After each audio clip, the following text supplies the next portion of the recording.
이제 와 생각해보면 그렇게 목숨 걸고 지킨 체면, 자식 뒷바라지 하느라 놓친 내 살, 결국 아무도 기억해주지 않습니다. 잘 살아왔다고 말해줄 사람 하나 없이 거울 속 낯선 주름만 늘어가고 있습니까? 자식은 바쁘고 친구는 아프고 병원 진료 카드만 늘어나는 지금 대체 나는 뭘 위해 살아온 걸까? 하지만 지금 이 6가지가 당신 곁에 남아 있다면 그건 남보다 못한 게 아니라 남들보다 훨씬 더 단단히 살아왔다는 증거입니다. 당신이 살아온 그 모든 고통과 침묵은 결코 헛되지 않았다는 것입니다. 여러분, 진짜 잘 살아온 인생은 화려하지 않습니다. 무너지지 않고 끝까지 지켜낸 이 6가지가 지금 당신 곁에 있는지 확인하십시오. 첫 번째는 긴 세월을 같이 지내온 배우자가 있다면 잘 살아오신 겁니다. 아직도 같이 밥 먹을 사람이 있다는 게 제겐 가장 큰 축복입니다. 경북 안동에 사는 75세 유동열 씨는 그렇게 말하며 아내의 손을 조심스럽게 잡았습니다.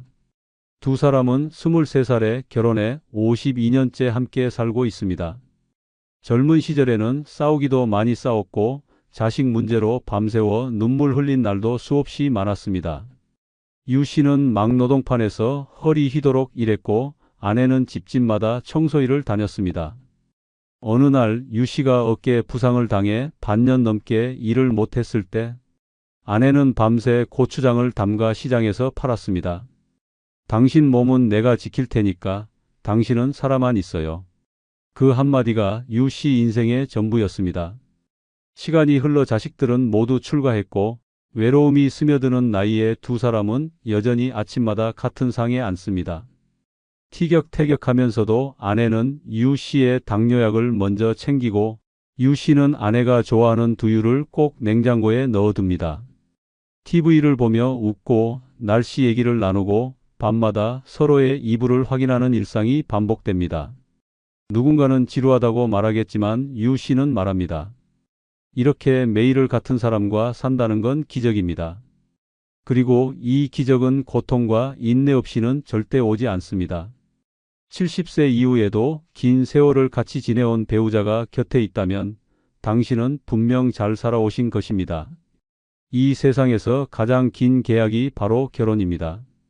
연애는 한때고 결혼은 현실입니다.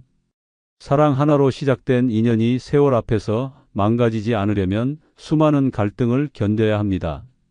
배우자의 실망스러운 말과 행동, 경제적 어려움, 병과 노화, 그리고 자식으로 인한 스트레스까지 이 모든 것을 함께 넘긴다는 건 단순한 동거가 아닌 삶 전체를 건 동행입니다. 나이 들어 배우자가 남아 있다는 건 단지 혼자가 아니라서 다행이 아닙니다.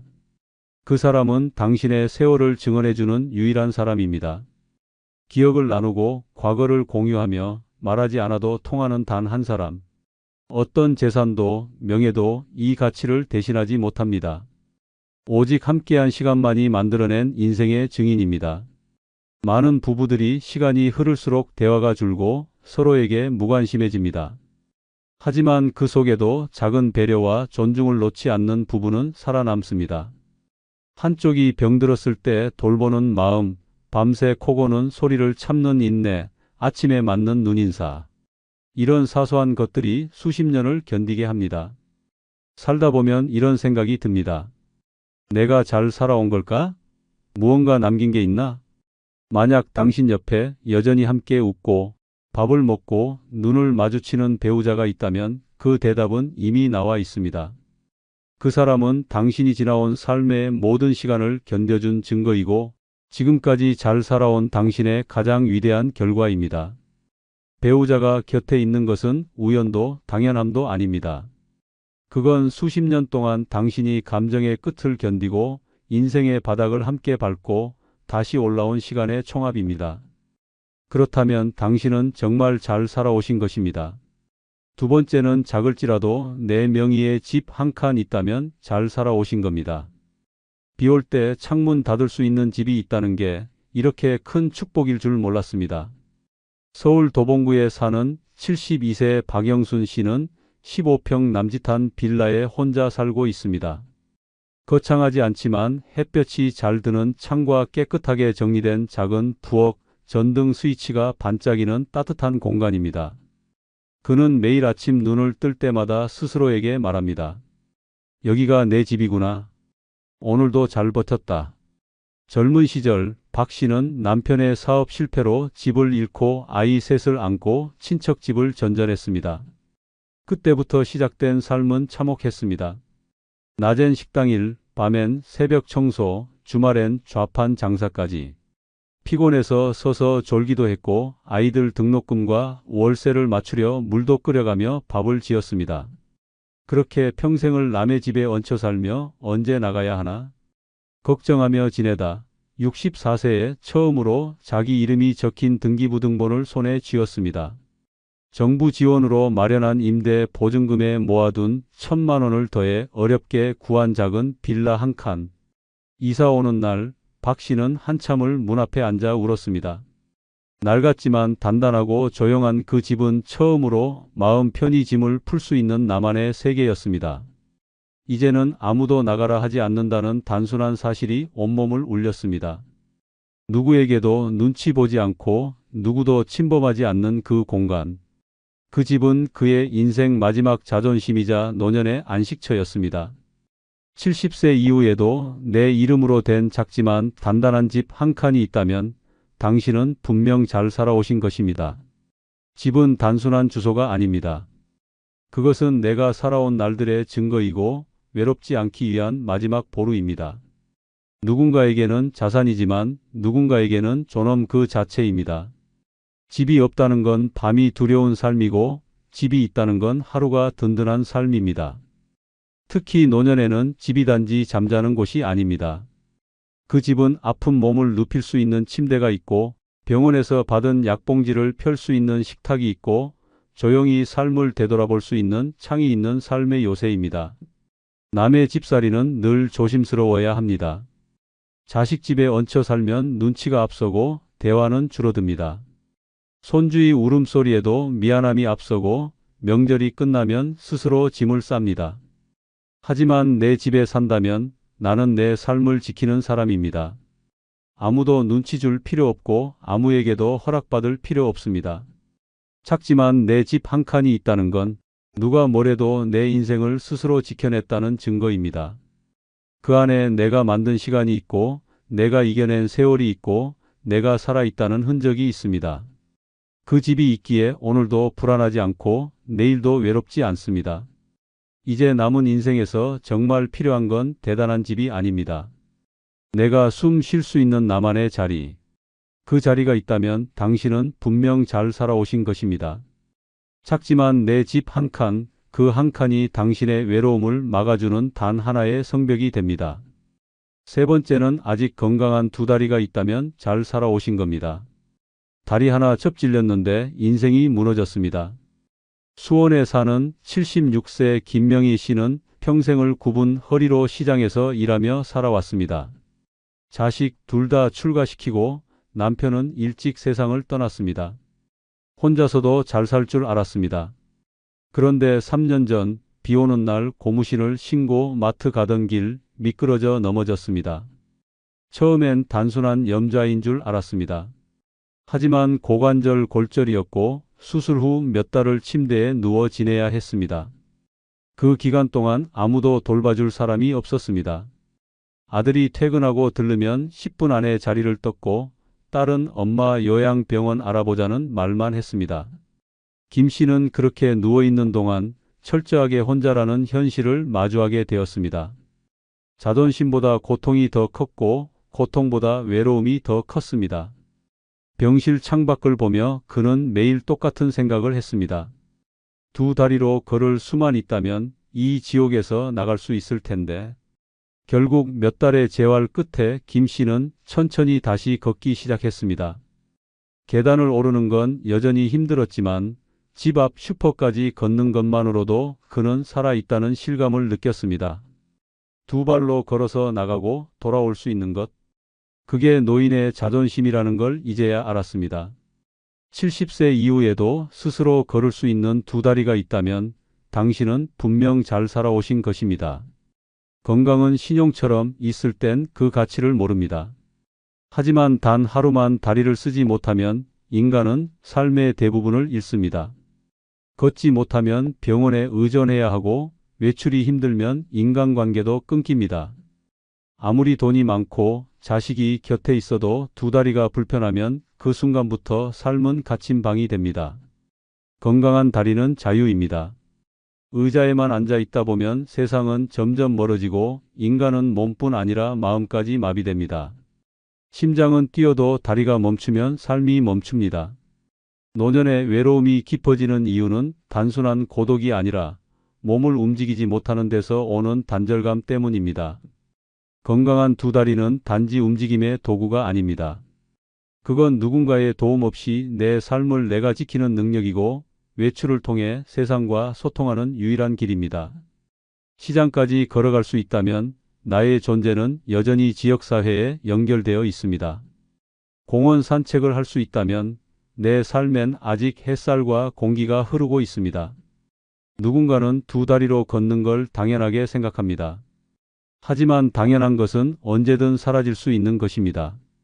매일 걸을 수 있다는 사실, 혼자 버스를 탈 수 있다는 것, 계단을 오르며 숨이 차오르는 것마저도 축복입니다. 그 모든 게 가능하다는 건 당신은 아직 멈추지 않은 인생을 살고 있다는 증거입니다. 남들이 가진 재산, 자식, 명예가 아무리 부러워도 당신이 여전히 자기 발로 걷고 서고 움직일 수 있다면 이미 그 어떤 것보다 귀한 자산을 가진 사람입니다. 건강한 두 다리는 단순한 신체 조건이 아니라 살아있다는 증명이고 존엄의 마지막 선입니다. 그 다리를 매일 움직이고 감사하며 살아간다면 당신은 정말로 잘 살아오신 것입니다. 당신이 걷는 그 길이 노년의 외로움을 뚫고 나가는 생존의 행보입니다. 오늘도 당신의 두 발이 당신의 삶을 지키고 있습니다. 네 번째는 자식과의 오해 없는 사이라면 잘 살아오신 겁니다. 엄마는 늘 그랬어요. 말 안 하고 다 참으니까 우리도 몰랐던 거예요. 경기도 용인에 사는 74세 최말순 씨는 이 말을 듣고 처음으로 울었습니다. 자식 셋을 키우는 동안 그는 단 한 번도 본심을 털어놓은 적이 없었습니다. 무조건 참았습니다. 가난해도 웃었고 섭섭해도 침묵했습니다. 말하면 상처받을까봐, 서운하다고 하면 철없는 엄마 될까봐 끝없이 삼켰습니다. 하지만 세월이 흐르자 오히려 자식들과의 거리는 더 멀어졌습니다. 생일에 전화도 없고 명절에 형식적으로 다녀가는 모습에 서운함이 쌓였습니다. 한 번은 큰딸에게 요즘 왜 전화가 없니라고 물었더니 이런 대답이 돌아왔습니다. 엄마가 뭘 원하시는지도 모르겠고 전화하면 잔소리 들을까봐 그래요.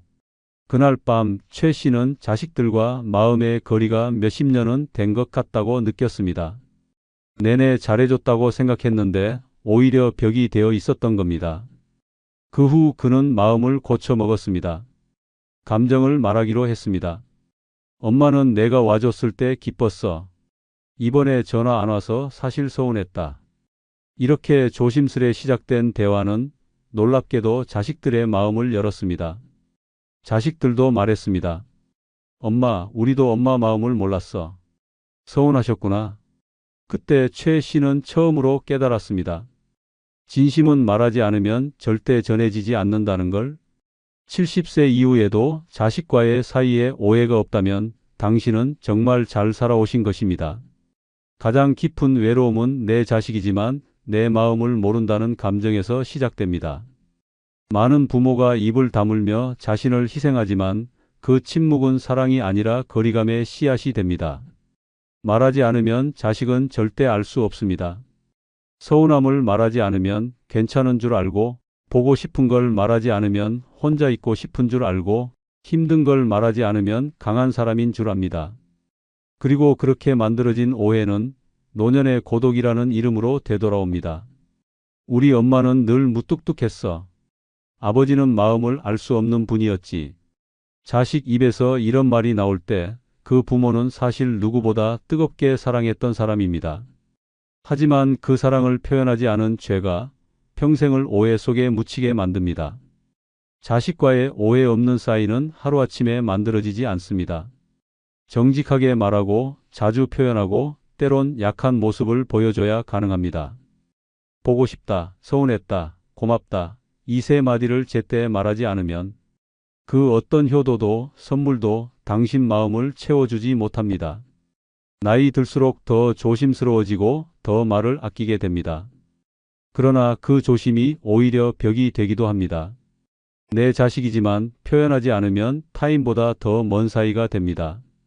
만약 당신이 지금 자식과 서운한 감정 없이 대화가 오가고 감정이 통하고 마음을 표현할 수 있다면 그건 돈보다 귀하고 건강보다 값진 성공한 관계입니다. 그것은 수십 년을 오해 없이 살아낸 지혜의 결과이고 진심을 주고받은 사랑의 완성입니다. 노년의 자식과의 관계가 편안하다는 건 당신이 한 인간으로서 참 따뜻하고도 단단하게 살아왔다는 증거입니다. 오해 없이 통하는 그 한 사람만 있어도 외로움은 더 이상 당신을 해치지 못합니다. 그렇다면 당신은 진심으로 잘 살아오신 것입니다. 다섯 번째는 매일 전화하는 친구 한 명 있다면 잘 살아오신 겁니다. 어제도 전화했지? 나 오늘은 기분이 좀 안 좋아. 경남 창원에 사는 78세 이춘자 씨는 매일 아침 9시 딱 정해진 시간에 전화를 겁니다. 받는 사람은 76세 된 절친한 친구 박영란 씨입니다. 두 사람은 50년 전 같은 아파트 단지에 살며 아이들 등하굣길에서 처음 인사를 나눈 사이였습니다. 그렇게 시간이 흐르고 자식들은 모두 떠나고 남편도 세상을 떠났지만 단 한 사람 전화 한 통이면 통하는 친구는 아직 곁에 남아 있습니다. 아침에 일어나 창문을 열고 커피 한 잔을 내려놓으며 받는 친구의 전화. 잠은 잘 잤어? 오늘 어디 아픈 데는 없고? 그 대화는 사소해 보이지만 노년의 고독을 막아주는 가장 강력한 해독제입니다. 이 시는 말합니다. 이 친구가 없었으면 나는 진작에 무너졌을 거야. 남편 장례 후 자식이 한동안 연락도 없이 떠났던 시절에도 영란 씨는 하루도 빠지지 않고 전화해 줬습니다. 말 안 해도 되니까 그냥 내 목소리만 듣고 있어. 그 말 한마디에 이 씨는 고개를 끄덕이며 핸드폰을 끌어안고 눈물을 훔쳤습니다. 70세 이후에도 매일 전화할 친구 하나가 있다면 당신은 정말 잘 살아오신 것입니다. 이 나이가 되면 친구는 숫자가 아닙니다. 많은 사람이 아니라 진짜 한 사람이 필요합니다. 명절날 연락 없는 자식보다 아플 때 괜찮냐고 묻는 친구가 더 가깝습니다. 돈도 명예도 건강도 무너질 수 있지만 진심으로 걱정해주는 친구의 말 한마디는 인생을 다시 일으켜 세웁니다. 노년의 외로움이 깊어지는 이유는 소통이 단절되기 때문입니다.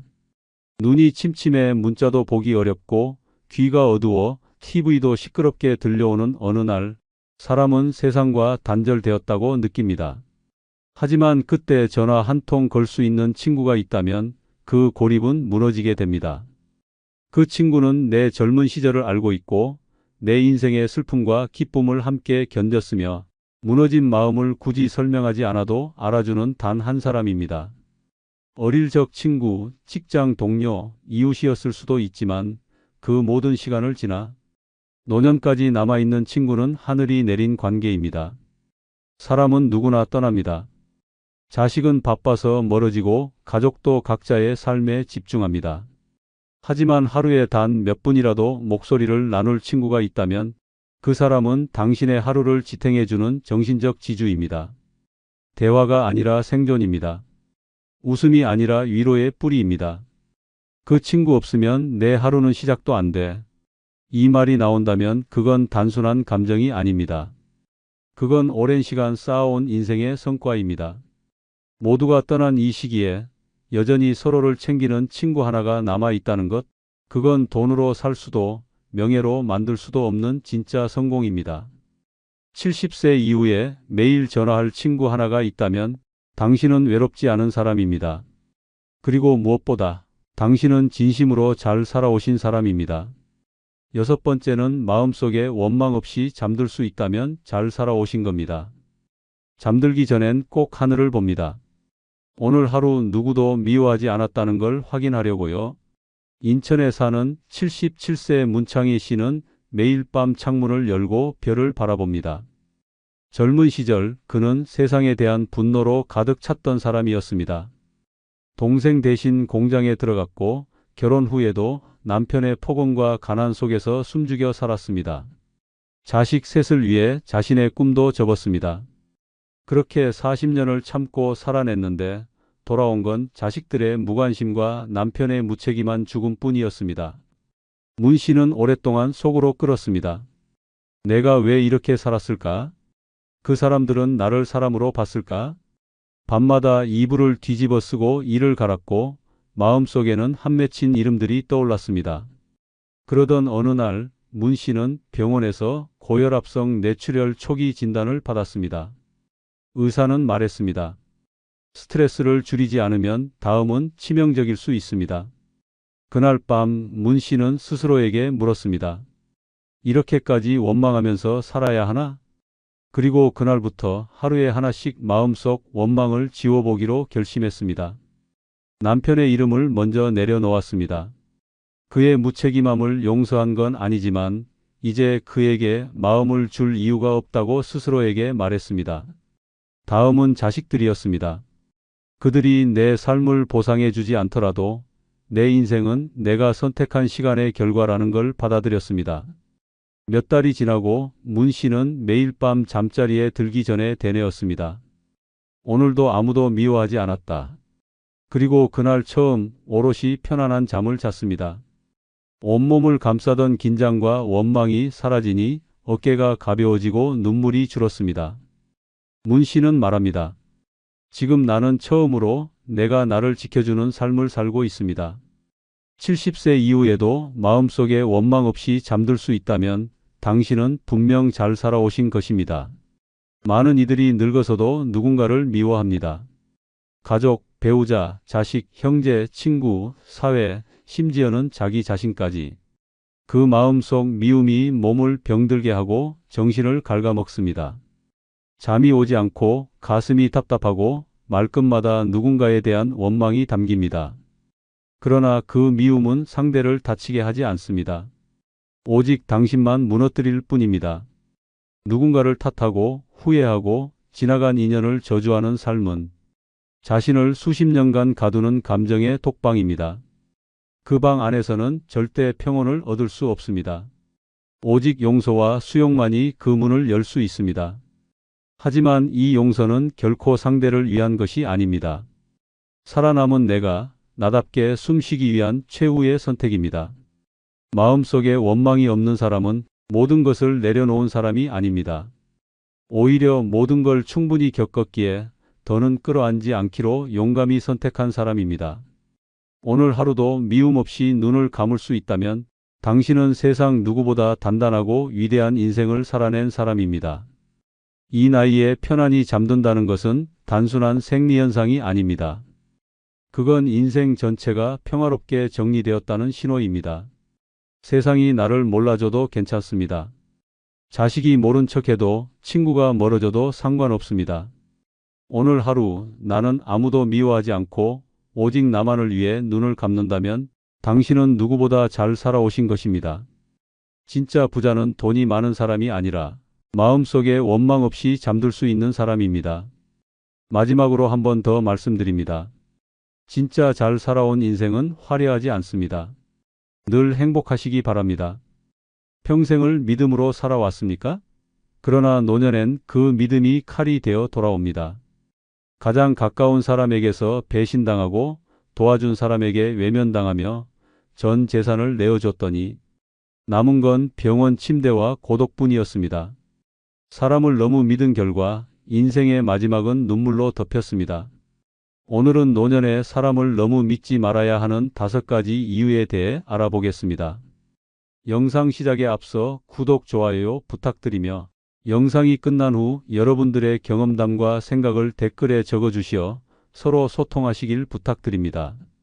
노년에 사람을 너무 믿지 말아야 하는 첫 번째 이유는 믿음이 배신으로 돌아올 확률이 너무 높기 때문입니다. 오랜 세월 함께 지낸 가족, 이웃, 친구라도 마지막 순간에 당신을 생각해 주는 사람은 많지 않습니다. 나이 들어 돈이 줄고 건강이 약해지면 인간관계도 자연스럽게 무너집니다. 가장 많이 믿었던 사람이 가장 깊은 상처를 남기고 가장 가까웠던 사이가 가장 멀어진다는 사실을 너무 많은 사람들이 뒤늦게 깨닫습니다. 노년에 사람을 믿는다는 건 곧 내 시간과 마음 그리고 남은 여생을 맡기는 일입니다. 그런데 안타깝게도 그런 믿음을 받을 준비가 되어 있는 사람은 많지 않습니다. 오히려 그 믿음을 이용해 돈을 요구하거나 감정적으로 기대거나 심지어 책임을 회피하는 사람들도 있습니다. 믿음은 의지가 아니라 조건 위에서만 유지되는 것이며 그 조건이 사라지는 순간 인간관계는 바닥을 드러냅니다. 특히 재산 문제에서의 배신은 노년에 가장 흔하고도 잔인한 일입니다. 자식이니까, 형제니까, 30년 지기 친구니까라는 말은 법정에선 아무 의미가 없습니다.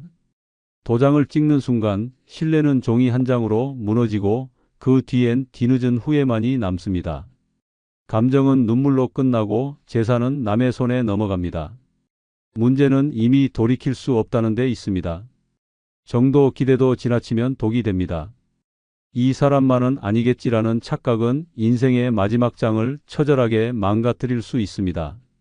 병원비가 필요할 때, 위급한 상황에서, 외로움에 몸부림칠 때조차 믿었던 사람이 돌아서면 그 고통은 단순한 배신이 아니라 생존의 위기입니다. 나이 들어 가장 두려운 건 병도 아니고 가난도 아닙니다. 사람에 대한 기대가 무너지는 순간입니다. 진짜 무서운 건 배신이 한순간에 일어나지 않는다는 점입니다. 서서히 멀어지고 슬며시 등을 돌리고 조용히 뒤통수를 치는 시기입니다. 겉으로는 예전과 같지만 마음속 계산은 달라져 있습니다. 사람은 변하지 않는다고 믿는 순간 당신의 노후는 위태로워집니다. 늙었다고, 착하다고, 많이 해줬다고 고맙게 여기길 바라는 마음은 순진한 착각입니다. 74세의 박문자 할머니는 평생을 자식들에게 헌신하며 살아왔습니다. 남편 없이 혼자 장사를 하며 두 딸과 한 아들을 대학까지 보냈고 결혼 후에도 집 마련에 손주 교육비에 돈을 아낌없이 보탰습니다. 내가 해줬으니 나중에 알아서 해주겠지라는 믿음 하나로 노후 준비도 하지 않고 살아왔습니다. 하지만 몇 년 전 무릎 수술을 앞두고 아들에게 병원비 이야기를 꺼냈을 때 돌아온 대답은 차가웠습니다. 엄마, 우리도 지금 힘들어요. 엄마가 알아서 좀 해봐요. 그 말에 박 할머니는 멍해졌습니다. 모든 걸 내어줬던 아들이 그렇게 말할 줄은 상상도 못했습니다. 결국 그녀는 혼자 대출을 받아 수술을 받았고 재활도 요양병원에서 외롭게 받았습니다. 그 이후로 할머니는 사람을 믿지 않는 법을 배웠습니다. 집을 자식들 명의로 넘기려던 것도 멈췄고 작은 연금이라도 꼬박꼬박 챙기며 자신만의 돈을 관리하기 시작했습니다. 요즘은 근처 복지관에서 노인 대상 금융교육도 듣고 계약서 하나도 전문가 상담 없이 쓰지 않습니다. 내가 그렇게 헌신했는데 돌아온 게 이거면 이제부터는 나 먼저 챙겨야 해요. 라는 말이 할머니의 인생 철학이 되었습니다. 박 할머니는 말합니다. 자식도 친구도 결국 내 인생의 주인은 아니더라고. 기대는 줄이고 나를 챙겨야 덜 다쳐요. 친구들이 그래도 자식이잖아 라며 눈물 찌를 때마다 그녀는 조용히 말합니다. 그럼에도 불구하고 나는 이제 나를 믿습니다. 이 말에 친구들은 잠시 침묵하고 이내 고개를 끄덕입니다. 사람을 믿는다는 건 선택입니다. 하지만 노년에 그 선택은 반드시 신중해야 합니다. 감정이 아니라 현실로, 믿음이 아니라 기준으로 판단해야 합니다. 나를 책임지는 건 결국 나 자신뿐입니다. 사람보다 내 안전을, 관계보다 내 삶을 먼저 챙기는 것, 그것이 노년의 생존법입니다. 지금부터라도 자신을 지키는 습관을 시작해야 합니다. 너무 늦기 전에. 노년에 사람을 너무 믿지 말아야 하는 두 번째 이유는 도움을 바라고 내밀었던 손이 오히려 상처를 받고 돌아오는 경우가 너무 많기 때문입니다. 나이가 들수록 사람에 대한 의지와 기대가 커집니다. 내 몸이 약해지고 외롭고 불안하니까 누군가가 옆에 있어주길 바라고 챙겨주길 원합니다. 그런데 그 기대는 대체로 산산조각 납니다. 필요할 때는 곁에 있지만 진짜 위기에는 모두 사라지는 것이 사람입니다. 특히 노인의 약함을 틈타 자신의 이익만 챙기려는 사람은 의외로 많습니다. 노인 사기를 당하는 대부분의 이유는 믿었기 때문입니다. 아는 사람이라 괜찮겠지, 가족이니까 해주겠지, 오래 알던 사람이니까 문제 없겠지라는 마음이 결국 내 재산을, 내 감정을, 내 삶을 송두리째 뺏어갑니다. 믿음은 아무에게나 주는 것이 아닙니다. 노년에는 더더욱 그렇습니다. 사람을 믿는 데는 시간이 아니라 기준이 필요합니다. 더욱 무서운 건 가까운 사람일수록 더 무섭게 배신한다는 사실입니다. 남보다 더 많이 알고 내 약점을 잘 아니까 그 사람들은 치명적인 타이밍에 내 등을 칩니다. 그것도 조용히 아무렇지 않게 마치 원래부터 당연한 권리인 것처럼 행동합니다. 가장 가까운 사람이 가장 잔인한 순간을 만들어냅니다. 감정은 무기가 됩니다. 어머니, 제가 얼마나 고생했는데요? 라는 말 한마디에 통장을 넘기고 이모, 믿어줘요 라는 부탁에 도장을 찍습니다. 하지만 마음을 준 만큼 상처도 따라옵니다. 한번 배신당하면 그 사람만 잃는 게 아닙니다. 다시는 누구도 믿지 못하게 되고 결국 외로움과 불신 속에서 남은 여생을 보내게 됩니다. 세상은 냉정합니다. 사람은 변합니다. 그리고 가장 약해진 순간에 그런 변화를 맞닥뜨리면 그 충격은 죽음보다 고통스럽습니다. 정신적 배신은 약보다 치유가 오래 걸리고 감정적 상처는 고독보다 깊게 남습니다. 노년에 사람을 너무 믿는다는 건 스스로를 무방비 상태로 던져주는 것과 같습니다. 그 어떤 무기보다 강한 상처가 믿음으로부터 시작된다는 사실을 기억해야 합니다. 76세의 전성의 할머니는 평생을 외동딸에게 의지하며 살았습니다. 딸이 사위와 함께 살림을 꾸릴 때 할머니는 집을 팔아 전세금을 보탰고 혼자 작은 원룸으로 이사했습니다. 그 돈을 줄 땐 아무 조건도 없었습니다. 내가 행복하면 됐다는 말뿐이었습니다. 그 후에도 손주를 키워주고 도시락도 싸주고 명절이면 딸 집 청소까지 도맡았습니다. 그러던 어느 날 할머니가 고관절 수술을 해야 한다는 진단을 받았습니다. 병원비가 부담돼 딸에게 도움을 요청했더니 돌아온 말은 충격적이었습니다. 엄마, 우리도 사정이 안 좋아요. 미안하지만 좀 알아서 해봐요. 그 말을 들은 할머니는 벽을 바라보며 한참을 멍하니 있었습니다. 몇 년간 자신이 얼마나 헌신했는지, 왜 아무것도 돌아오지 않는지 이해가 되지 않았습니다. 할머니는 결국 혼자 병원에 입원했고 수술 후 회복도 혼자 감당해야 했습니다. 요양병원에 있을 때 이웃집 할머니가 찾아와 따뜻한 밥 한 끼를 가져다 주었고 그 순간 할머니는 울음을 터뜨렸습니다. 사람을 믿는 게 이렇게 아픈 일인지 몰랐어요. 지금 전 할머니는 다른 삶을 살고 있습니다. 연금으로 생활을 유지하고 취미로 글쓰기 수업을 들으며 자신을 돌보는 법을 배워가고 있습니다. 이제 누구도 믿지 않아요. 나를 제외하곤. 외롭지 않냐고요? 전보다 훨씬 덜 외롭습니다.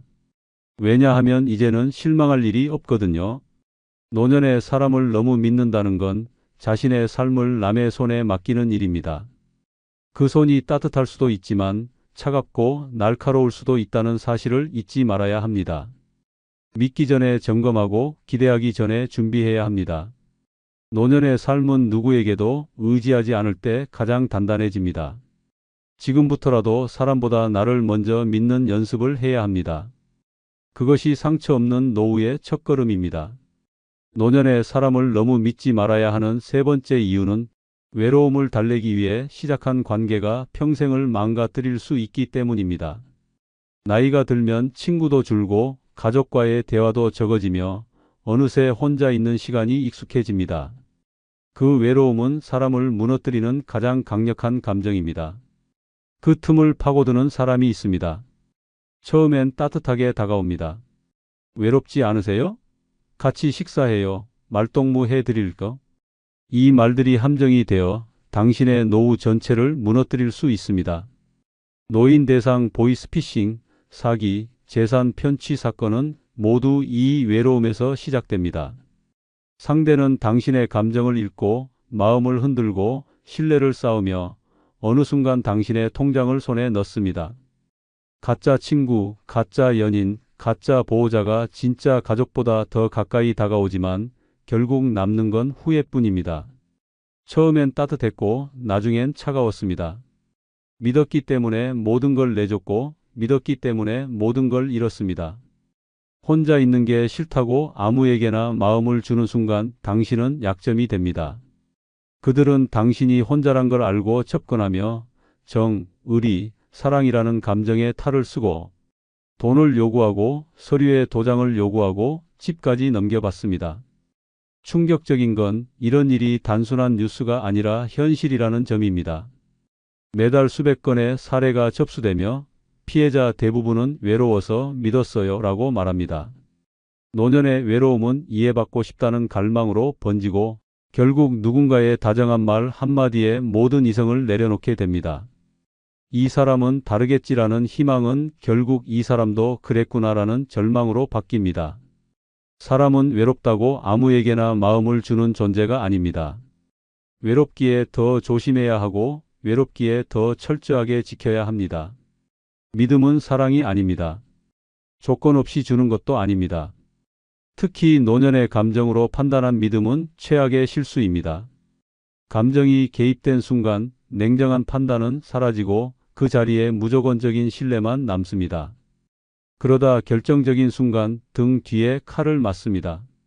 너무 많이 믿는 순간 너무 크게 무너지는 것입니다. 혼자라는 이유로, 정을 나누고 싶다는 이유로 사람을 쉽게 들이지 마십시오. 그 대가는 상상 이상으로 혹독합니다. 78세의 정순자 할머니는 몇 해 전 남편을 먼저 떠나보내고 홀로 살고 있었습니다. 처음에는 적적했지만 점점 말 한마디 나눌 사람조차 없는 현실이 서글퍼졌습니다. 그러다 어느 날 시장에서 자주 마주치던 한 아주머니가 말을 걸어왔습니다. 할머니, 요즘 혼자 사시는 것 같아 안쓰러워요. 우리 집에 놀러도 오세요. 그 아주머니는 종종 반찬도 나눠주고 같이 동네 산책도 하며 점점 가까워졌습니다. 어느 날 그 아주머니가 돈이 급하게 필요하다며 300만 원만 빌려달라고 했습니다. 곧 갚을게요. 할머니 같은 분은 처음이에요. 라는 말에 정할머니는 망설이다가 통장을 건넸습니다. 그러나 그 후부터 전화는 꺼져 있고 시장에서도 얼굴을 볼 수 없었습니다. 그제야 사기를 당했음을 깨달았고 정신적 충격에 몇 날 며칠을 앓았습니다. 나는 그냥 사람이 그리웠을 뿐인데라는 할머니의 말에 가족들은 말을 잇지 못했습니다. 그 이후로 정할머니는 사람을 쉽게 믿지 않게 되었고 복지관에서 심리상담을 받으며 조금씩 회복해 갔습니다. 요즘 정할머니는 말합니다. 사람이 필요할 땐 사람보다 제일 먼저 나 자신을 챙겨야 해요. 외로움이 제일 위험한 병이더라고요. 그 말에 주변 친구들도 조심하게 되었고 다들 함께 공부하며 건강한 관계를 만들어가고 있습니다. 외로워서 사람을 믿는 순간 그 외로움은 더 깊어집니다. 노년에 사람을 믿기 전에 반드시 생각해야 합니다. 이 사람이 내 마음의 빈틈을 메워줄 사람인지 아니면 그 빈틈을 파고들 사람인지. 노년의 평온한 삶은 신중한 거리 두기에서 시작됩니다. 당신의 마음을 지키는 것이 당신의 인생을 지키는 가장 확실한 방법입니다. 노년의 사람을 너무 믿지 말아야 하는 네 번째 이유는 한 번의 실수가 모든 걸 앗아가기 때문입니다. 평생을 정직하게 살아왔더라도 마지막에 단 한 번만 잘못된 사람을 믿으면 인생이 송두리째 무너집니다. 그 한 번의 믿음이 내 집을 빼앗고 내 노후를 포기하며 내 존엄까지 무너뜨릴 수 있습니다. 그리고 그 순간은 예상하지 못한 순간에 가장 약해졌을 때 가장 따뜻해 보이는 얼굴로 찾아옵니다. 노인의 순수함, 인정, 선함을 악용하는 사람들은 당신이 생각하는 것보다 훨씬 더 교묘하고 잔인합니다. 당신의 말을 들어주는 척하고 가족보다 더 친절하게 다가오며 도움을 주는 것처럼 굴지만 결국엔 모든 걸 뺏고 떠나갑니다. 믿음이 깊을수록 상처는 깊고 한 번 잃은 신뢰는 다시 회복되지 않습니다. 남은 것은 텅 빈 통장, 빚더미 위에 집, 그리고 멍든 마음뿐입니다. 가장 무서운 건 이 모든 일이 당신이 호의를 베풀었기 때문에 생긴다는 점입니다. 불쌍해 보여서 도와줬다. 사정이 딱해서 그냥 믿었다는 말은 결국 자신의 파멸을 만든 핑계일 뿐입니다. 세상은 당신의 착함을 지켜주지 않습니다. 착한 사람부터 당하고 인정 많은 사람부터 망가집니다. 노년에 사람을 믿는다는 건 인생의 가장 중요한 자산을 남에게 맡기는 일입니다. 재산도 그렇고 건강도 그렇고 관계도 그렇습니다. 그런데 그 모든 걸 생각 없이 내어준다면 남는 건 후회밖에 없습니다. 그 후회는 평생 일궈온 삶을 비웃듯이 당신을 짓밟고 당신을 무너뜨립니다. 믿지 말아야 할 사람을 구분하는 능력, 그것이 노년을 안전하게 지키는 유일한 무기입니다. 심지어 이런 배신은 한순간에 일어나지 않습니다. 오랜 시간 신뢰를 쌓고 감정을 누적시킨 후 가장 결정적인 타이밍에 칼을 꽂습니다. 그래서 더욱 치명적입니다. 당신은 이 사람만은 아닐 거야 라고 믿는 순간 이미 그 사람은 계산을 끝내고 다음 수순으로 넘어가고 있는 중입니다. 무섭고 끔찍하고 절망스러운 현실이지만 이것이 지금 노년을 노리는 사회의 민낯입니다. 79세의 양정임 할머니는 동네에서 손이 크고 인정 많은 어르신으로 유명했습니다. 혼자 사는 이웃에게 반찬을 나눠주고 어려운 처지의 젊은 부부에게 매달 생필품을 사다 주기도 했습니다. 그중 한 여성이 유난히 고마워하며 자주 집을 드나들었습니다. 할머니가 친정엄마 같아요 라는 말에 할머니는 마음을 열었고 딸처럼 챙기기 시작했습니다. 어느 날 그 여성이 눈물을 흘리며 돈을 빌려달라고 했습니다. 급하게 보증금이 필요해요.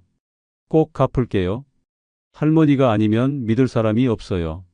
라는 말에 할머니는 예금 통장을 건넸고 도장까지 찍어 주었습니다. 그리고 그 후 그녀는 자취를 감췄습니다. 가족들은 뒤늦게 사실을 알고 경찰에 신고했지만 돈은 이미 인출되어 찾을 수 없었습니다. 정임 할머니는 멍하니 집안 한가운데 앉아 이렇게 말했습니다. 나는 그저 누군가에게 따뜻한 사람이 되고 싶었을 뿐인데 가족들도 충격에서 헤어나오지 못했고 그 이후로 정임 할머니는 누구에게도 문을 열지 않았습니다. 지금은 복지센터에서 상담을 받고 다시 조금씩 사람들과의 거리를 회복하고 있지만 그 상처는 아직도 가슴 깊숙이 남아 있습니다. 내가 바보였던 거지 착했던 게 아니야. 라는 말이 할머니의 입에서 나올 때 주변 친구들도 말없이 고개를 끄덕입니다. 노년의 믿음은 소중합니다. 하지만 그 믿음을 아무에게나 줘선 안 됩니다. 한 번의 실수는 평생을 부정하게 만들 수 있고 한 사람의 배신은 모든 사람을 향한 불신으로 바뀔 수 있습니다. 지금 이 순간부터라도 믿음은 감정이 아니라 기준으로 주십시오. 그 기준이 당신의 노후를 지켜줄 마지막 방어선이 됩니다. 사람보다 나를 먼저 믿는 법, 그것이 잔인한 세상을 살아가는 노인의 진짜 지혜입니다. 노년에 사람을 너무 믿지 말아야 하는 5번째 이유는 당신이 약해질수록 사람은 점점 변하기 때문입니다. 건강할 땐 웃으며 다가오고 돈이 있을 땐 친절하게 대하지만 병들고 돈이 떨어지는 순간 그들은 마치 모르는 사람처럼 등을 돌립니다. 그리고 그 차가운 변화를 가장 먼저 보여주는 건 안타깝게도 가장 가까운 사람입니다.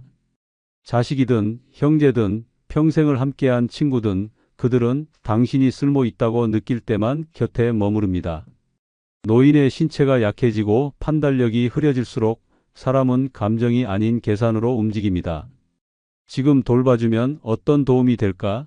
이 사람 곁에 있으면 나중에 뭔가 받을 수 있을까? 이런 계산이 끝나면 잠시 다정해집니다. 하지만 당신이 기대기 시작하는 순간 그들은 당신이 짐처럼 느껴지기 시작합니다. 결국 그 기대는 무거움으로 바뀌고 그 무거움은 거리두기로 무관심으로 변합니다. 가족이니까 날 버리진 않겠지라는 생각은 환상입니다. 사람은 상황이 바뀌면 태도도 바뀝니다.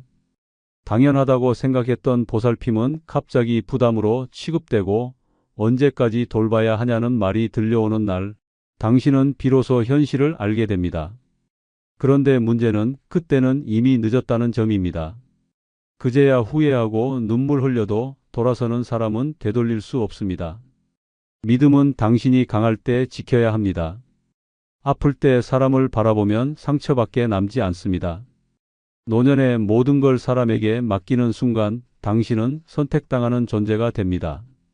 그리고 그 선택에서 벗어나면 곧 버려집니다. 이 현실은 잔인하지만 부정할 수 없는 사실입니다.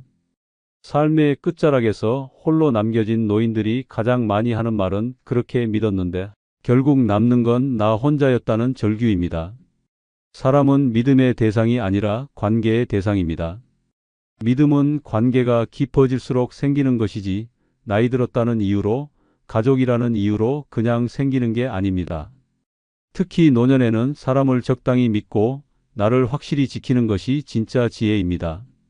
모두를 믿지 말고 모두를 의심하라는 뜻이 아닙니다. 중요한 건 내가 무너지지 않을 수 있는 선을 지키는 것입니다. 전북 정읍시에 사는 77세의 김하순 할머니는 몇 해 전 갑작스럽게 뇌경색으로 쓰러졌습니다. 평소 잘 챙기던 둘째 아들이 엄마는 우리가 돌볼게요 라며 할머니를 자기 집으로 모셔갔습니다. 처음엔 정성스럽게 병수발도 들고 물리치료도 데려다 주며 그럴듯했습니다. 하지만 몇 달이 지나자 표정이 바뀌고 말투가 딱딱해졌습니다. 병원비가 부담된다며 연금 통장을 요구했고 할머니 명의의 집도 엄마가 없으면 나중에 재산 분쟁 생겨요라는 말로 서류를 받아갔습니다. 결국 할머니는 연금도 집도 모두 내어주었고 그 이후로는 말 그대로 짐이 되었습니다. 아들과 며느리는 엄마가 할 수 있는 게 뭐냐며 일일이 간섭하고 손주도 불편한 듯 거리를 뒀습니다. 하루는 며느리가 이렇게 말했습니다. 병원비가 너무 많이 들어서 엄마를 요양원에 모셔야겠어요. 그 말을 들은 순간 할머니는 손에서 밥숟가락을 떨어뜨렸습니다. 지금 김하순 할머니는 작은 요양원 방에서 혼자 지내고 있습니다. 아들은 2달에 한 번 얼굴을 비추고 며느리는 아예 연락도 없습니다.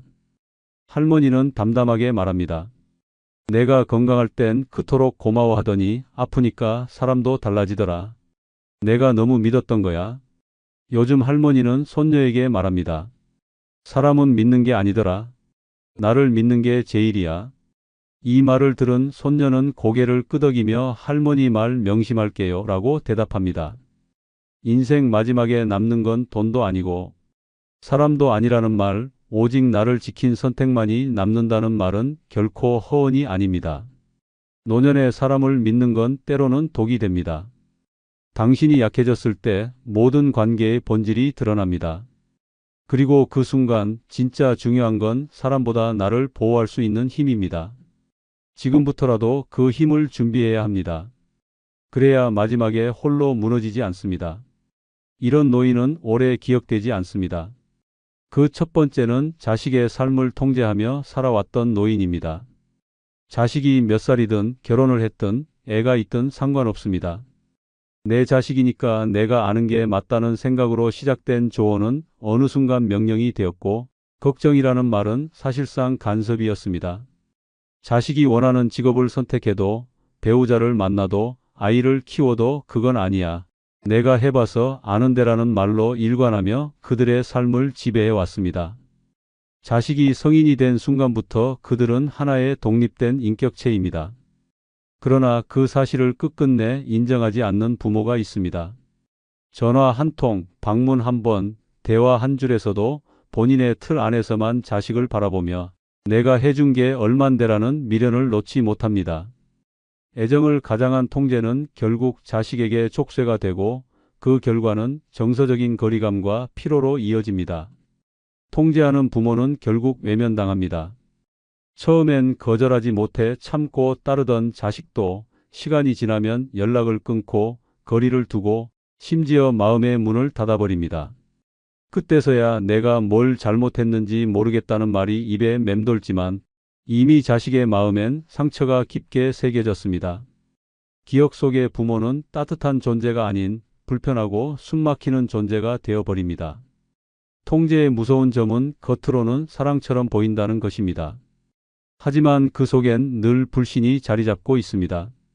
저 애는 혼자 못해. 내 말 안 들으면 망해. 내가 도와줘야 돼라는 생각은 자식을 약하게 만들고 스스로 선택할 수 있는 힘마저 앗아갑니다. 사랑이 아니라 불안을 주입한 것입니다. 자식이 괴롭고 힘든 이유 중 하나는 그 선택이 늘 부모의 기준이었기 때문입니다. 내 말 안 듣고 그렇게 해서 잘된 사람 못 봤다는 말은 결국 내 뜻대로 안 되면 실패다는 선언입니다. 그런 부모 곁에서 자식은 자존감을 잃고 결국 부모에게 거리를 두기 시작합니다.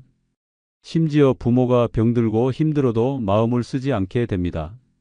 슬픈 일입니다. 그러나 그렇게까지 마음이 멀어진 이유는 단 하나입니다. 자식을 온전히 믿지 않았기 때문입니다. 79세의 고영자 할머니는 두 아들을 혼자 키워낸 억척스러운 어머니였습니다. 남편 없이도 아이들을 대학에 보내고 결혼까지 시킨 자부심이 대단했습니다. 그런데 문제는 그 이유였습니다. 큰아들의 아내가 요리를 하면 이건 우리 아들이 안 먹는 건데라는 말을 거침없이 했고, 둘째 아들이 새 직장을 구했을 땐 그 회사 괜찮니? 내가 감당할 수 있겠어? 라며 반신반의했습니다. 처음엔 아들들도 이해했습니다. 어머니가 혼자 고생하셨으니 그 정도는 할 수 있다고 생각했습니다. 하지만 해가 갈수록 어머니의 간섭은 깊어졌고 마치 일일 보고를 하듯 하루 일과를 보고하지 않으면 연락이 올 때마다 너 요즘 뭐 숨기는 거 있니? 라는 말을 들었습니다. 어느 날 둘째 아들이 참다 못해 어머니께 이렇게 말했습니다. 엄마, 제발 저 좀 믿어줘요. 제가 뭘 하든 엄마 기준으로 판단하지 말고요. 그 말을 들은 고 할머니는 큰 충격을 받았습니다. 자식들이 서운해하는 걸 처음 알았던 것입니다.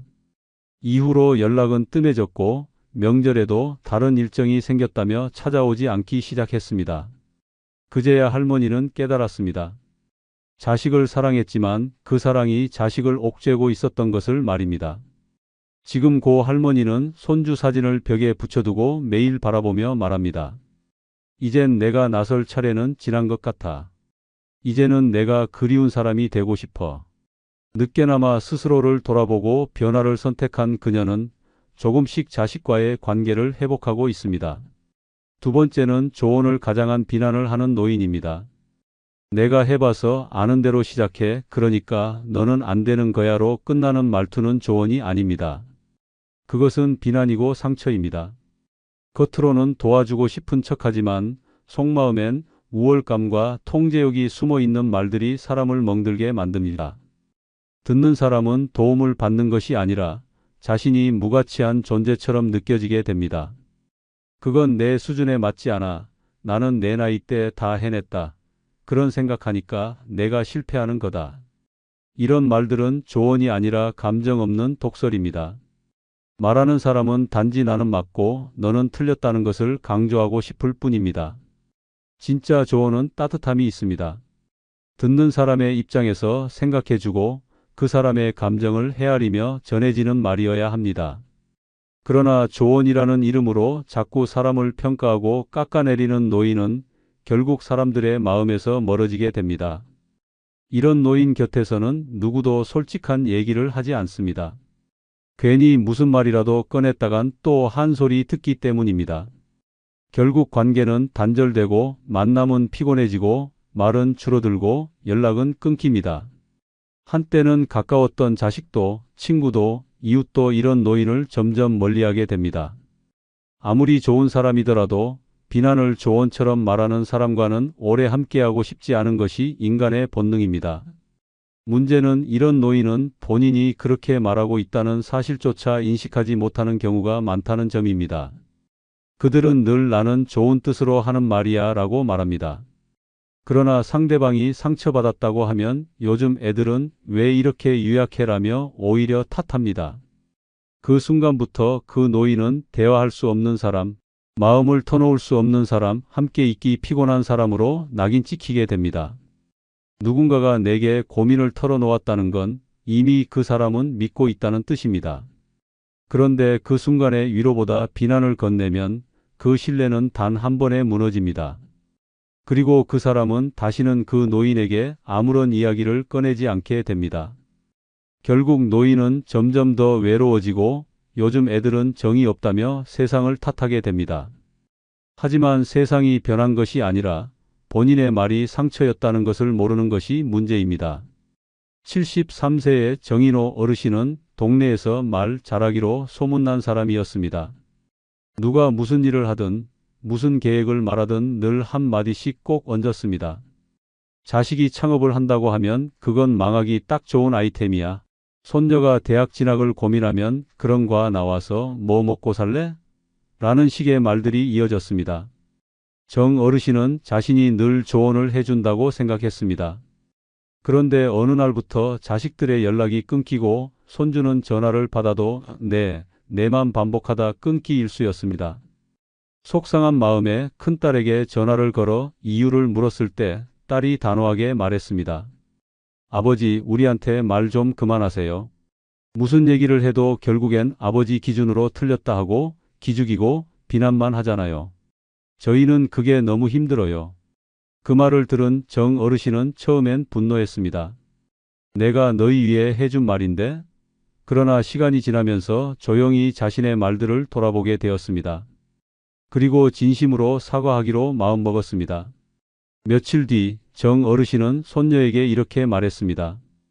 그동안 할아버지가 말을 너무 많이 했던 것 같다. 이젠 들어줄게. 내 얘기, 내 생각. 손녀는 잠시 놀란 얼굴을 하더니 이내 조심스레 말을 꺼냈습니다. 그날 이후 정 어르신은 조언보다 경청이 더 힘 있는 말이라는 걸 알게 되었습니다. 지금은 자식들과도 손주들과도 다시 웃으며 대화를 나누는 사이가 되었습니다. 이젠 나도 배워야지. 늙었다고 완성된 게 아니더라는 말이 그의 입에서 자연스럽게 흘러나옵니다. 오래 기억되는 노인은 많은 말을 한 사람이 아니라 진심을 들으려 했던 사람입니다. 말이 많아 기억에 남는 것이 아니라 따뜻한 말 한마디가 가슴에 오래 남습니다. 조언을 가장한 비난은 상처만 남기고 진짜 조언은 관계를 더 가깝게 만듭니다. 지금부터라도 말을 줄이고 마음을 열어주는 어른이 되십시오. 그래야 오래오래 기억될 수 있습니다. 세 번째는 나이로 모든 걸 용서받으려는 노인입니다. 나이 들었다는 이유로 말실수를 당연시하고 무례한 행동을 경험이라 포장하며 참을성을 요구하면서도 정작 본인은 변하려 하지 않는 노인은 결국 외면당하게 됩니다. 내가 몇 살인데 그 정도는 이해해야지. 나이 든 사람 말은 무조건 들어야 해. 어른 말이 법이야 라는 말은 더 이상 통하지 않습니다. 존중은 나이에서 나오는 것이 아니라 태도에서 나옵니다. 노인이라는 이유로 면죄부를 받으려는 태도는 오히려 자식, 손주, 이웃과의 관계를 단절시키는 지름길입니다. 나이를 무기로 삼아 자유롭게 말하고 행동하며 상대방의 감정은 생각하지 않는다면 그 노인은 존경이 아닌 피로의 대상이 될 뿐입니다. 그냥 나이 드셔서 그래라는 말은 사실상 더 이상 대화하고 싶지 않다는 표현과 다르지 않습니다. 요즘 사람들은 나이를 떠나 사람을 봅니다. 젊은 사람에게는 예의를 요구하면서 정작 본인은 무례한 말투를 사용하고 훈계하면서는 반성할 줄 모르고 도움을 받으면서 고맙다는 말조차 하지 않는다면 어느 누가 그 노인을 기억하고 싶어 하겠습니까? 나이는 숫자일 뿐 인격을 만들어주는 자격증이 아닙니다. 오히려 나이가 들수록 더 너그러워야 하고 더 낮은 자세를 배워야 오래 기억될 수 있습니다. 나 때는 말이야로 시작해 그걸로 징징대냐로 끝나는 말은 시대를 잇는 지혜가 아니라 벽을 쌓는 말입니다. 세상이 변한 만큼 어른도 변해야 합니다. 하지만 나이로 모든 걸 정당화하려는 태도는 대화의 문을 닫게 만들고 결국에는 혼자 남게 만듭니다. 사람들은 더 이상 권위를 존경하지 않습니다.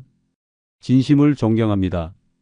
자신이 늙었다는 이유로 말 한마디, 행동 하나를 무책임하게 던지는 사람은 오히려 노년을 스스로 고립시키는 것입니다. 나이 들어서 가장 조심해야 할 말이 내가 늙어서 그래라는 말입니다. 그 말은 상대방에게 이해해라라는 부담을 강요하는 동시에 본인은 아무 노력도 하지 않겠다는 선언과 같습니다. 결국 그런 태도는 사람들을 멀어지게 하고 그 노인을 기억하고 싶지 않게 만듭니다. 늙어서 진짜 멋진 사람은 나이를 핑계 삼지 않고 오히려 그 나이만큼 배려와 성숙을 보여주는 사람입니다. 76세의 박영호 어르신은 평소 말이 거칠기로 유명했습니다. 가족 모임 자리에서 며느리에게 애도 제대로 못 키우냐는 말을 서슴없이 던지고 손주가 스마트폰을 만지면 요즘 애들은 다 멍청해졌어요 라며 핀잔을 주곤 했습니다.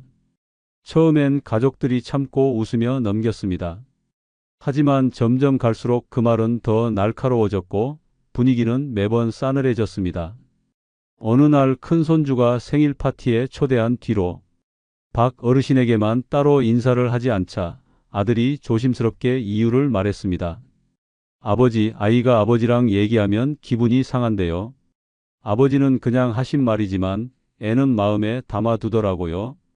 그 말에 박 어르신은 발끈했습니다. 내가 몇 살인데 애 하나 말에 내가 잘못됐다고 해야 하나? 며느리가 조심스럽게 덧붙였습니다. 아버님, 저희도 아버님 나이 생각해서 참고 듣지만 저희 마음에도 상처가 쌓여요.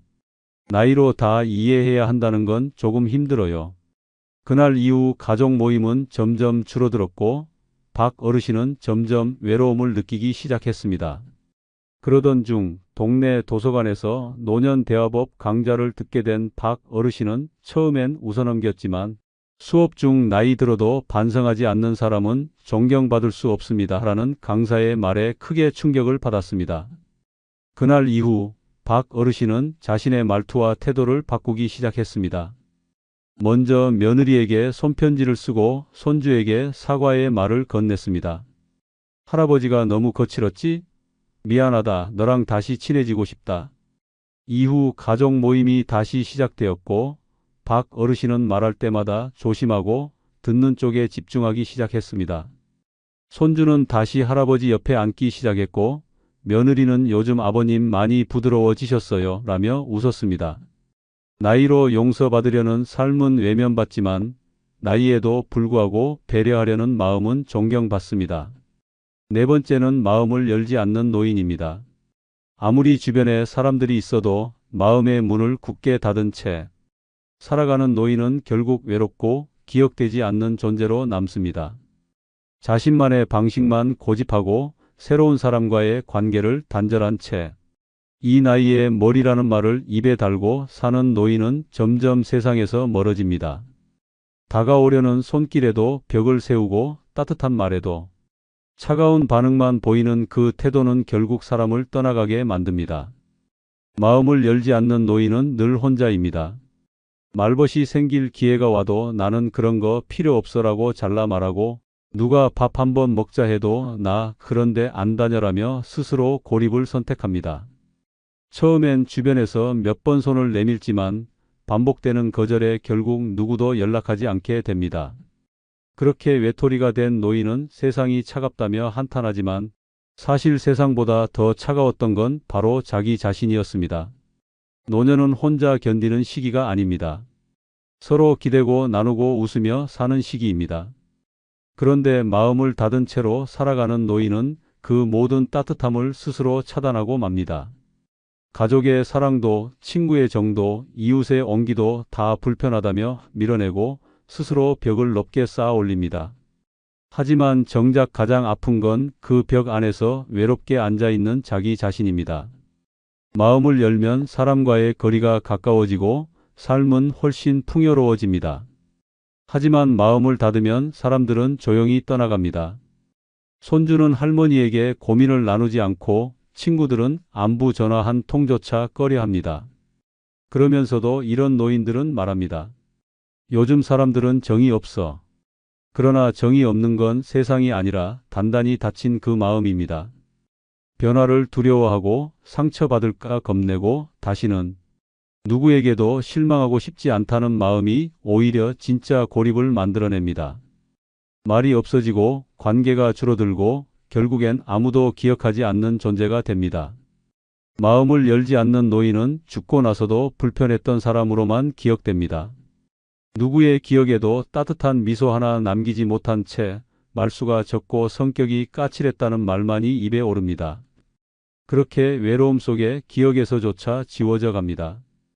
81세의 이정복 할아버지는 평생을 군인처럼 살았습니다. 말수도 적고 감정 표현도 없고 누가 다가오면 괜히 피곤하다는 듯한 표정을 지었습니다.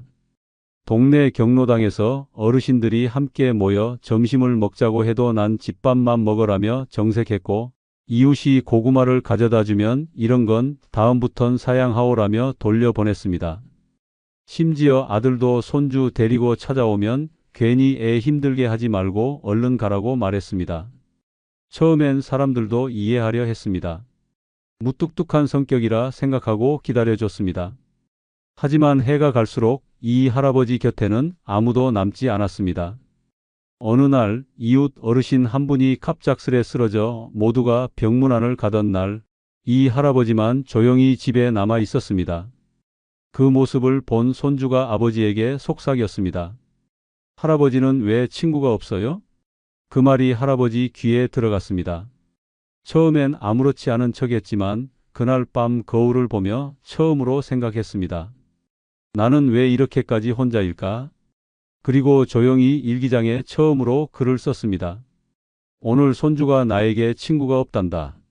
나는 왜 마음을 안 열었을까? 누가 다가올까 두려웠던 걸까? 며칠 후 이 할아버지는 경로당 문을 조심스레 열고 들어섰습니다. 처음 보는 어색한 얼굴들 사이에서 어정쩡하게 앉았지만 누군가 말했습니다.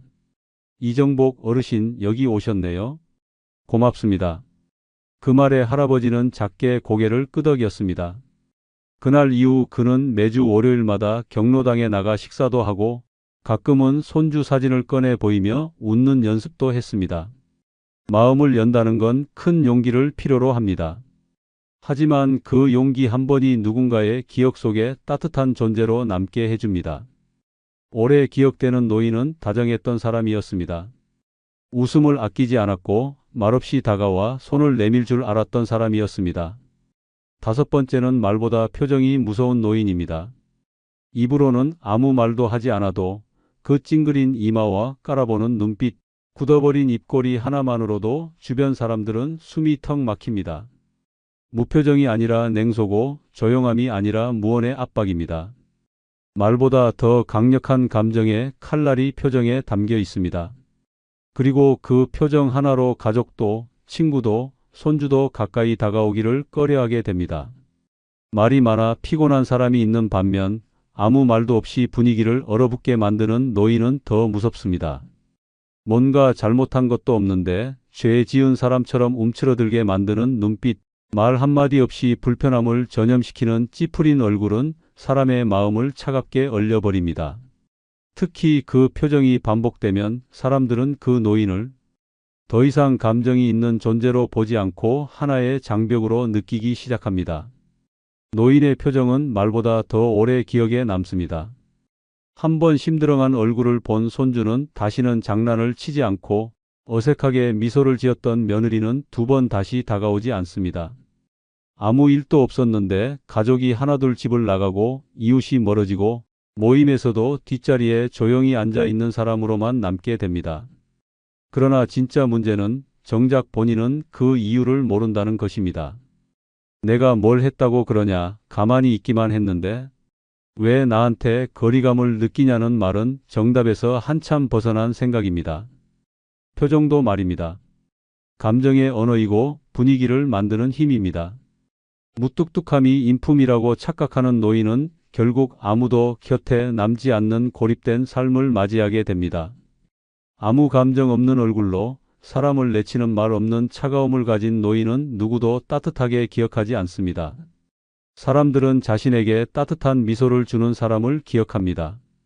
말 한마디 없더라도 눈빛에서 다정함이 묻어나고 묵묵히 있어도 얼굴에서 여유가 느껴지는 사람은 누구든 그리워집니다. 하지만 말없이 항상 인상을 찌푸리고 있는 노인은 마치 주변을 감시하는 감옥의 간수처럼 보이게 됩니다. 가족은 방문을 줄이고 친구는 전화를 끊고 손주는 방으로 들어가 버립니다. 외로움은 그렇게 시작됩니다. 그 표정 하나 바꾸는 것이 어렵지 않습니다. 습관입니다. 늘 미간을 찌푸리고 있던 것을 편안하게 펴고 굳어진 입꼬리를 조금만 올려주는 것만으로도 분위기는 달라집니다. 하지만 그것조차 하지 않으려는 노인은 사람들과 단절되는 미래를 피할 수 없습니다. 결국 혼자 밥을 먹고 혼자 텔레비전을 보며 혼자 나이만 들어갑니다. 서울 은평구에 사는 80세의 장재영 어르신은 동네에서 얼굴 무서운 어르신으로 유명했습니다. 별말도 하지 않는데 늘 찡그린 이마에 눈꼬리가 올라가 있어 웬만한 사람은 눈도 못 마주쳤습니다. 마트 계산대 직원도 괜히 손이 떨리고 버스 기사도 한마디 하면 큰일 나겠다는 분위기를 느낄 정도였습니다. 가족들도 그랬습니다. 며느리는 명절이 되어도 아버님과 눈 마주치면 무섭다며 남편 뒤에 숨고, 손주는 집에 오자마자 할아버지 아직도 화나 계셔? 라고 물었습니다. 그러던 어느 날 손주가 그림 일기를 쓰다가 이렇게 썼습니다. 나는 우리 할아버지가 나를 싫어하는 줄 알았다. 무섭게 생겼고 나를 한 번도 안아준 적 없다. 그걸 본 장 어르신은 큰 충격을 받았습니다. 자신이 한 행동은 없다고 생각했는데 무표정 하나로 아이에게 두려움을 준 것입니다. 그날 이후 장 어르신은 거울을 보며 연습을 시작했습니다. 입꼬리를 올리는 연습, 눈썹을 풀어주는 연습, 웃는 얼굴을 만드는 연습이었습니다. 그리고 며칠 후 손주에게 조심스럽게 웃으며 말을 건넸습니다. 우리 도윤이 할아버지가 많이 좋아한단다. 손주는 한참을 멀뚱히 쳐다보다가 이내 웃으며 다가와 안겼습니다. 그날 장 어르신은 처음으로 손주와 함께 마트에 가서 아이스크림을 사 먹었습니다. 표정 하나 바꾸니 인생이 달라졌어 라는 말이 농담처럼 들리지만 그의 삶에서는 진짜였습니다. 사람들은 따뜻한 표정을 기억합니다. 웃음으로 사람을 편하게 했던 노인은 떠난 후에도 그 미소로 기억에 남습니다. 반면 인상을 찌푸리며 마음을 닫았던 노인은 잊히기 쉽습니다. 영상이 끝나면 여러분들의 경험담과 의견을 댓글에 달아 서로 의견 주시면 감사하겠습니다.